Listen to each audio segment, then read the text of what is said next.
بسم اللہ الرحمن الرحیم۔ پچھلے بیان میں ہم نے یہ بات کی تھی کہ وہ کون سی چیزیں ہیں کہ اگر ہم انہیں اپنی زندگی میں شامل کر لیں تو اس سے ہمارے رزق میں اضافہ ہو۔ ایک تھا کہ اگر شکر کو ہم اپنی زندگیوں میں شامل کر لیں تو اس کی وجہ سے ہمارے رزق میں اضافہ ہوگا۔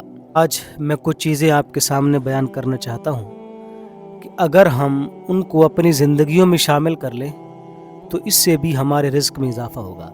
تو وہ کون سی چیزیں ہیں، آئیے سنتے ہیں۔ سب سے پہلی چیز کہ استغفار کو اپنی زندگیوں میں شامل کریں۔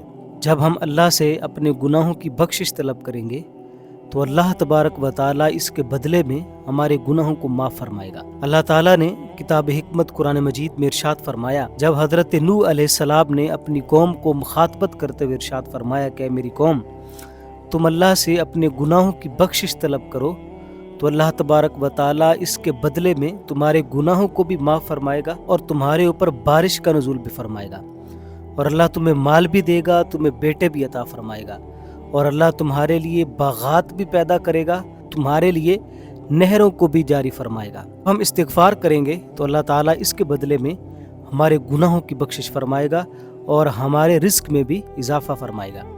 حضرت امام حسن بصری کے پاس ایک شخص آیا اور کہنے لگا میری اولاد نہیں ہے، تو آپ نے فرمایا کہ استغفار کرو، اللہ تمہیں اولاد عطا فرمائے گا۔ ایک دوسرا شخص آیا، اس نے کہا حضور مال نہیں ہے، تو آپ نے فرمایا استغفار کرو، اللہ تمہیں مال عطا فرمائے گا۔ ایک تیسرا شخص آیا، اس نے کہا حضور کھیتی باڑی صحیح نہیں ہوتی، تو کوئی وظیفہ بتا دیں، تو آپ نے فرمایا استغفار کرو تو اللہ تبارک و تعالیٰ ہماری کھیتی کو بہتر فرما دے گا۔ ایک شخص پاس بیٹھا تھا، کہنے لگا حضور 3 بندے آئے اور تینوں کے مسئلے الگ الگ تھے، لیکن آپ نے ہر شخص کو ایک ہی وظیفہ دیا۔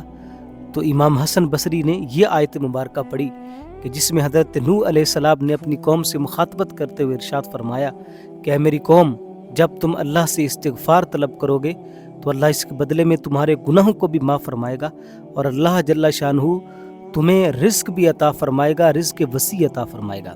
تو کثرت کے ساتھ جب ہم استغفار کریں گے تو اللہ تبارک و تعالیٰ اس کے بدلے ہمیں رزق وسیع عطا فرمائے گا۔ حضور علیہ الصلوۃ والسلام کی ایک حدیث پاک ہے، اور یہ حدیث سنن ابی داؤد میں موجود ہے، اور حدیث نمبر ہے 1518۔ حضور علیہ الصلوۃ والسلام نے ارشاد فرمایا کہ جس شخص نے استغفار کو اپنے اوپر لازم کر لیا تو اللہ تبارک و تعالیٰ اس کے لیے راستے نکالے گا، اور اللہ اس کو وہاں سے رزق دے گا جہاں سے اس کا گمان بھی نہیں ہوگا۔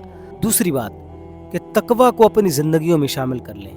جب ہم پرہیزگار ہو جائیں گے، اللہ سے ڈرنے والے ہو جائیں گے، تو اللہ اس کے بدلے میں ہمیں رزق وسیع عطا فرمائے گا۔ اللہ قرآن میں فرماتا ہے وَمَن يَتَّقِ اللَّهَ يَجْعَل لَّهُ مَخْرَجًا وَيَرْزُقْهُ مِنْ حَيْثُ لَا يَحْتَسِبُ۔ فرمایا جو اللہ سے ڈرتا ہے اللہ اس کے لیے راستے نکال دیتا ہے، اور اللہ اس کو وہاں سے رزق دیتا ہے جہاں سے اس کا گمان بھی نہیں ہوتا۔ اور تقوی تو مومن کا بہترین زاد راہ ہے۔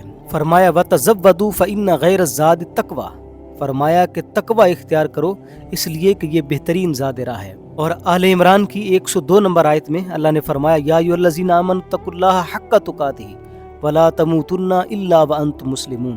اے ایمان والو، اللہ سے ایسے ڈرو جیسے اس سے ڈرنے کا حق ہے، اور فرمایا تم اس دنیا سے اس حال میں جاؤ کہ تم فرمانبرداروں میں سے ہو۔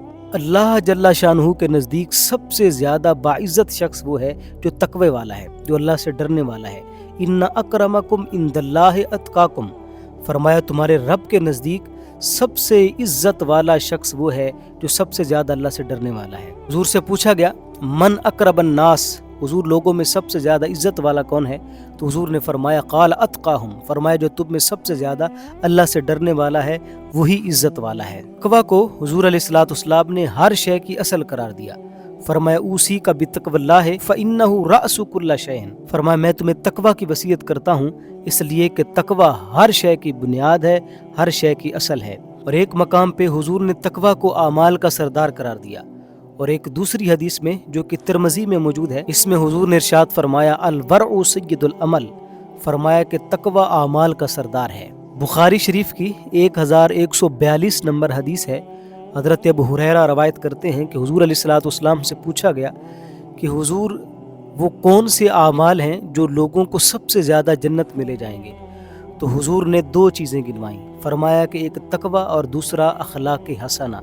فرمایا یہ 2 چیزیں ایسی ہیں کہ یہ لوگوں کو سب سے زیادہ جنت میں لے جائیں گی۔ فرمایا یہ لوگوں کو